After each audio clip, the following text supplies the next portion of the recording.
I mean, what other you were mentioning some of the officers, what was the person that sort of helped you start to turn it around? Well, there's a few, and I'll share a couple of stories. One of the stories that I like to share is I was wanted by the police. I was on the news even for my crimes. There was nothing. Mine were white collar crimes, making checks, IDs, stuff like that to get money for my stuff. But I was wanted by the police, and everybody knew I was going to go suicide by cop. That's my mom told him he's got a gun. He's going to pull it out on you to try and get you to shoot him. Everything. So everybody knew that. And so one day the police surrounded the car that I was in, and somehow somebody had told them where I was, and they surrounded the car, and the police officer in front of me had his gun pulled, and he was like, get your hands up, get your hands up. And I had my hoodie on, and so I was like, I'm going to shoot you. You're going to have to kill me. And, we went back and forth, and I went to go, I swear it was like slow motion. I can still see it today. I could have sworn he was going to pull the trigger. It was like a movie. Yeah. It was like a movie scene. I was getting ready to go back and die and everything. And by the grace of God, they hit the window on the side with something, and it startled me. I tried to pull out, which wasn't a gun. It was my phone. I was pretending I had a gun, and he didn't know that. But anyway, they pulled me out of the car and arrested me, which they, rightfully should. So when this officer went and told my mom, because they went to the house to tell her what happened, he said he didn't shoot me because something in his spirit told me that I didn't have a gun. And when my mom told me that story years later, I was like, wow, that's, because, I would have shot me. Right. I would have shot me, and they would have been totally justified. So looking at that, I over the years, I've looked at that and go, well, he could have shot me. He should have shot me. So maybe all policemen aren't bad. Maybe they're not as It's situational. Situational. And then another story I like to share is that I had just gotten out of jail. I was put on probation for something. And me and my grandson, it was winter, and we're walking away from a Starbucks. Me and my grandson, my daughter was waiting for us she was getting chiropractor work done. And these two police officers start following me, and I know when they're following me. I've been through this. And I was like, oh my God, they think I kidnapped this kid. They probably think I robbed the Starbucks. If I have any police contact, I'm going to go back to jail. I was in terror. And so all of a sudden they pull up. One pulls like on the curb. The other one's behind me.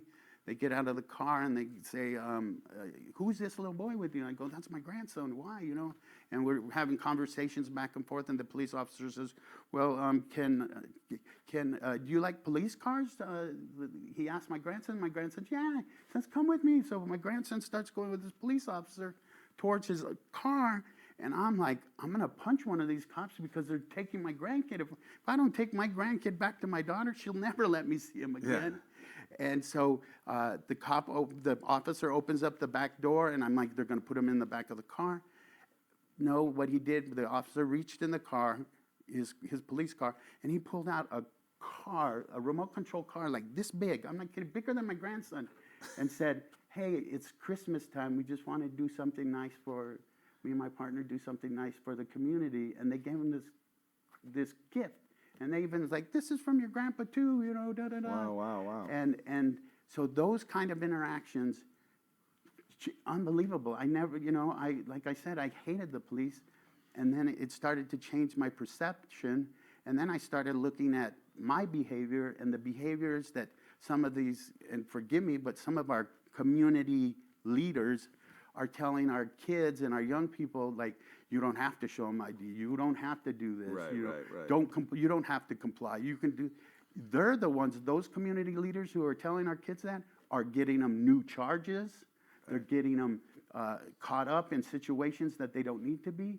Yeah. We need to teach people to have respect for one another, not fight the police, because I tell the people that I work with, like some of the guys I work with, I go, if your grandma gets robbed, who are you going to call? Your gangster buddies? you're not going to call your gangster buddy. You're going to call the police. Right. You know, so start having some respect and some love for them. That's why I was really glad you called me on, because I really want to make that clear that some of those community leaders are getting our kids hurt and new charges, and it breaks my heart because I was that person. Yeah. And so we need to change the narrative that, you know, we've got some good people out there. You know? Well, and tell us, well, what were the steps? What helped you? Not only, you know, you were saying, you know, I guess we'll get into the idea of the book too, but like you, one of the things that we talked about initially is like wanting to change and having a house or getting off the street, and so and that was one of the things I taught. How'd you manifest those things? Yeah, well, I used the God box. Yeah. That's the book that I'm pushing. But no, I just so you know, 6 years later, I own my own home. I have 2 cars paid for. The house is paid for, everything. I have a lovely wife. Hi, Christy. I have a lovely wife and married. And I got all those things that I used to dream about, cry about when I was homeless. I would cry saying, I want friends, you know, because I had nobody. Even homeless people would make fun of me and go, they would say, I don't mean to cuss, but it's the only way to do it. That's like, at least I have a tent, you mother. Yeah, you okay, you don't even have a tent, dude. And I'd be like, I know, I can't even be homeless right. I can't even survive homeless.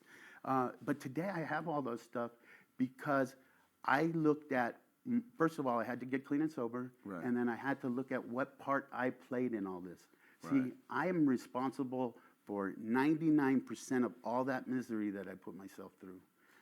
And it's not till, like, you know, like I said, good judges, prohibition officers, police officers, and caring people of the community came to my rescue.